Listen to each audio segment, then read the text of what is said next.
Today I've got 10 points in 10 minutes with CJ Grace. Thank you, Stefan.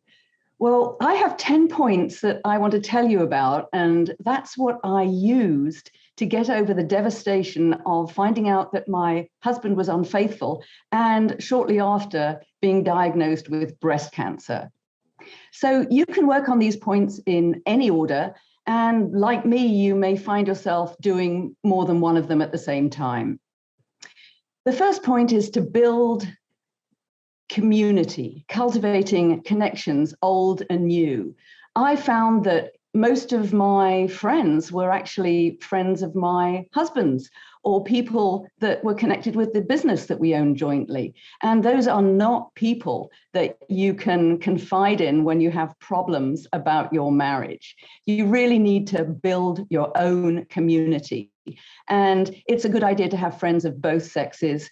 And to be honest, that was one of the most important things I did. I made it a priority to reconnect with old friends and to build friendships. I wasn't looking for a new relationship on the rebound. That would have been a very bad idea to rush into that. I was looking for genuine friendships, to have a community of people that I could communicate with and be happy with.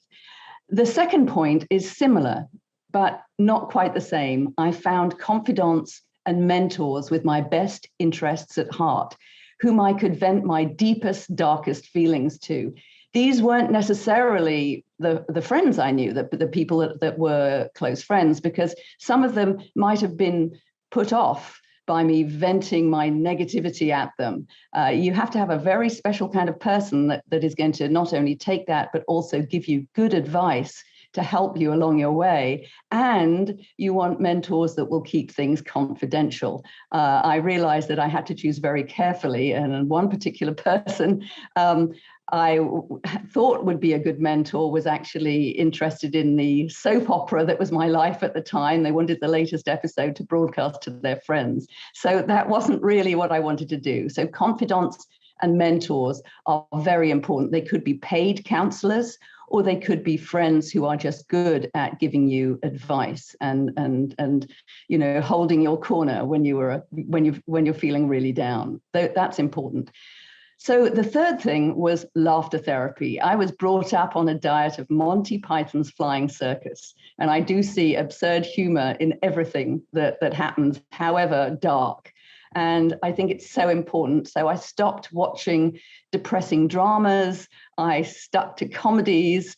And even though I'm a BBC journalist, a former BBC journalist, I gave up watching the news because it's all bad news. Good news is not particularly exciting. It's never going to be as exciting as a tragedy. So I really wanted to make sure that I had things that made me laugh. There is even an Indian laughter yoga type of practice that you can do where you actually laugh and you do yoga stuff with it. But I prefer genuine laughter from mixing with people that make me laugh and watching comedies. That was my thing. So laughter is very important, because if you don't laugh, you cry when bad things happen. And I would much rather laugh. So that was very important. Number 4, love your body. And by that, I didn't mean that I, loved my body and became beautiful and wanted to become a supermodel. That was never, ever going to happen. It was more about internal beauty, finding ways to look after myself, eating good food, sleeping enough, and exercise. I found that outdoor exercise, especially with friends, was one of the best antidepressants out there. And I remember a good friend of mine was suffering from such a bout of sadness that she could barely get out of bed in the morning. And I told her, all you need to do is just take 15 minutes to walk in your park nearby, walk in the park in natural surroundings. Just force yourself to do it 15 minutes a day. And she said that it made a massive difference to her mood and got her out of the blues. So that's an important thing to do. Love your body and make yourself internally beautiful. The fifth thing that I did was finding my passion. You have to work out what you're passionate about and make time for things you enjoy. So often, particularly women, we just keep our nose to the grindstone and we don't make any time for ourselves. We make time for the family, but we don't make time for ourselves. And in my case, my husband worked very hard at his job, but he was very hands-off as far as looking after the children, cooking and cleaning, any of that. And after I found out about his latest mistress, I realized that I was actually sublimating my entire personality into ministering to him, ministering to the children, ministering to the house, ministering to the joint business that we shared. And so, I realized, no, I've got to find my passion. I've got to do things that make my heart sing. And in my case, it was writing. And I combined my journalism with my love of humor and created my first book. That's how it was born, Adulterer's Wife, How to Thrive Whether You Stay or Not. But for somebody, it could be a musical instrument or art or volunteering for a cause that you really believe in.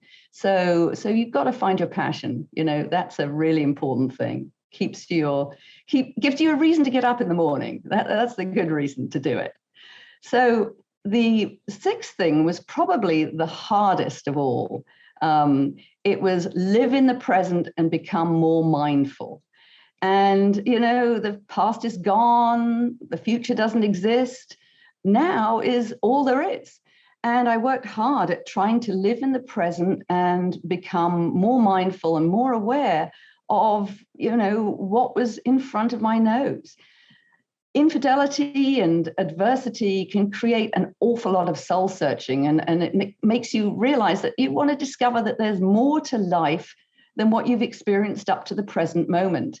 And one benefit of dealing with life setbacks is it can act as a catalyst to propel you further into spiritual development, and really feeding your soul. And even without having to deal with adversity like the breast cancer and the infidelity that I dealt with, we can find that we are not living in the present at all. You're churning over the past, you're wishing you'd done things differently, worrying about the future rather than being aware of the present. And so, in effect, you're on autopilot, and you may be in beautiful surroundings. You may be with really lovely people, pleasant company, and you're not there. Your mind is somewhere else.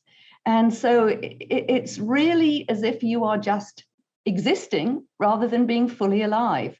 So the more mindful we are, the more fulfilled and contented our lives become.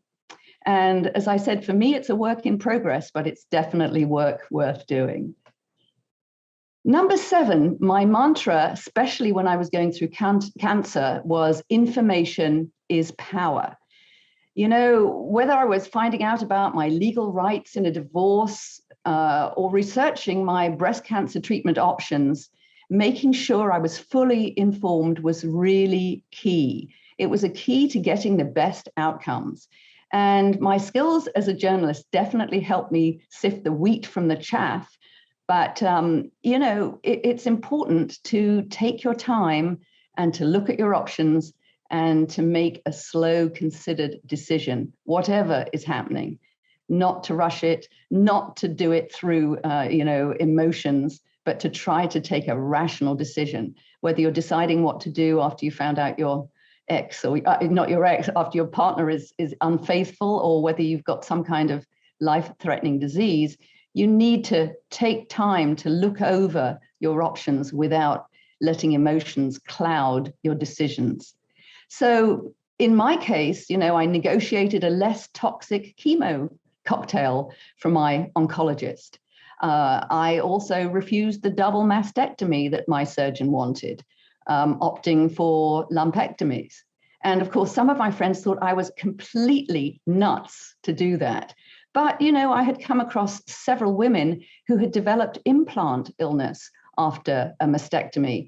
And, not after the mastectomy itself, but after the breast reconstruction. And they want to have, breasts that look like they did before.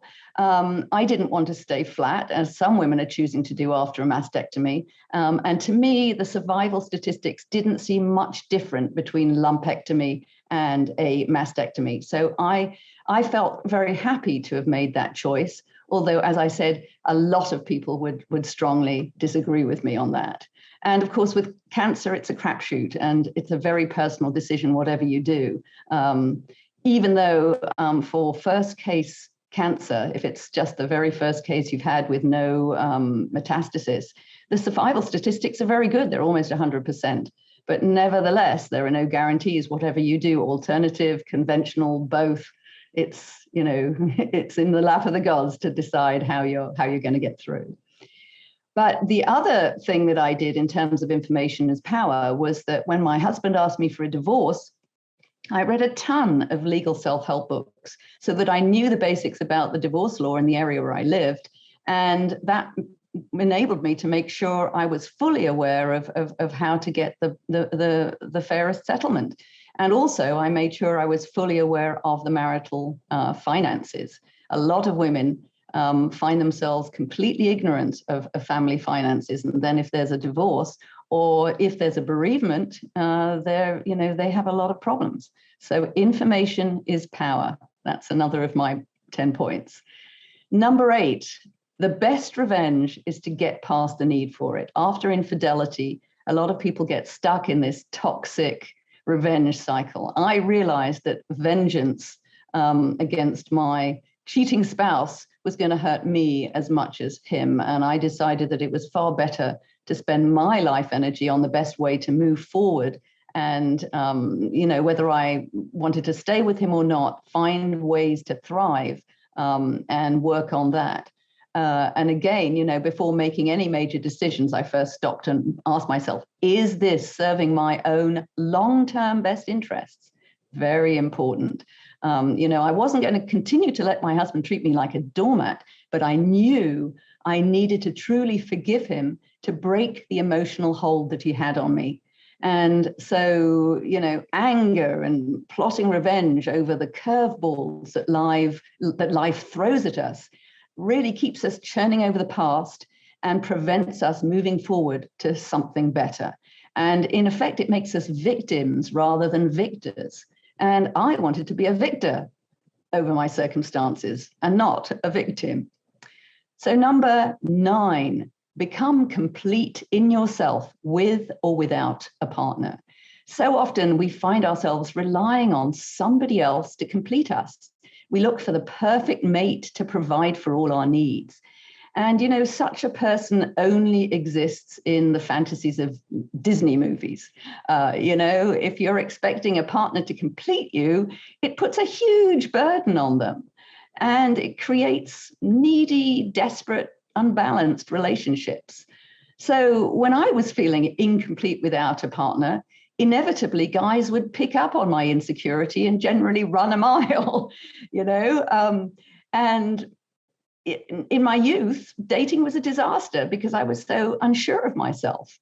Now I'm perfectly happy on my own. And ironically, I have no shortage of men who are interested in me. And dating is a blast in midlife, which I would have never expected.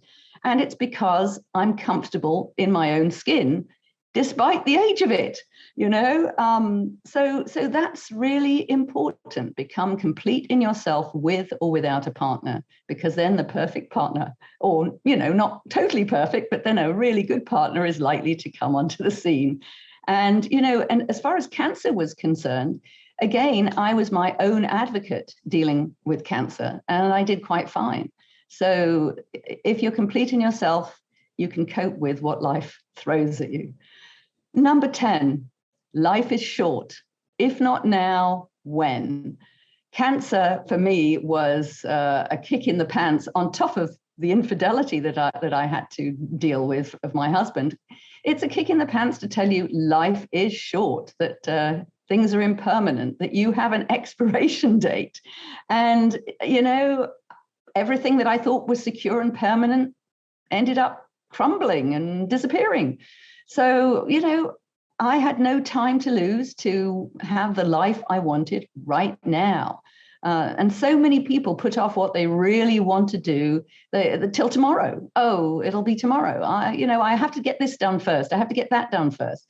But tomorrow never comes. So, I was thinking that, on my deathbed, would I be concerned about how tidy my kitchen was, how many emails I'd answered, how many posts I'd put on social media? I don't think so. No, I'd be happy about the loving relationships I'd had, that I'd really become close to my sons, that I had put out a book books that help people and that made them laugh and made them move out of difficult times. So that's really important. If not now, when? And, for me, it wasn't necessarily about shooting for success. It was more about finding purpose in life. Once you've achieved success in one thing, you've made your first million, well, you hunger for more. You realize, oh, it wasn't as great as it seemed it was going to be, and I need another million now. You've got this eternal hunger. But if you find purpose in what you do, it's eternally satisfying because, in effect, you're serving others as well as yourself. So those are my 10 points. And if you want to find out more about what I do, you can just go to cjauthor.com. That's cjauthor.com. And I do have a free PDF called Overcoming Infidelity, Tools to Tame the Roller Coaster of Negative Emotions. Tools to Tame the Roller Coaster of Negative Emotions. And although that PDF is titled Overcoming Infidelity, it does work for pretty much overcoming any kind of adversity. And I even include an exercise using chocolate, how to become more mindful eating a piece of chocolate. And as a recovering chocoholic, I'm afraid I'm not an alcoholic, I'm a chocoholic, but as a chocoholic, that exercise really resonated with me. So thank you, Stefan, for letting me make 10 points in 10 minutes for Steps to Sobriety into the Light. CJ, that was amazing. 10 points in 10 minutes with CJ Grace. Look after yourself.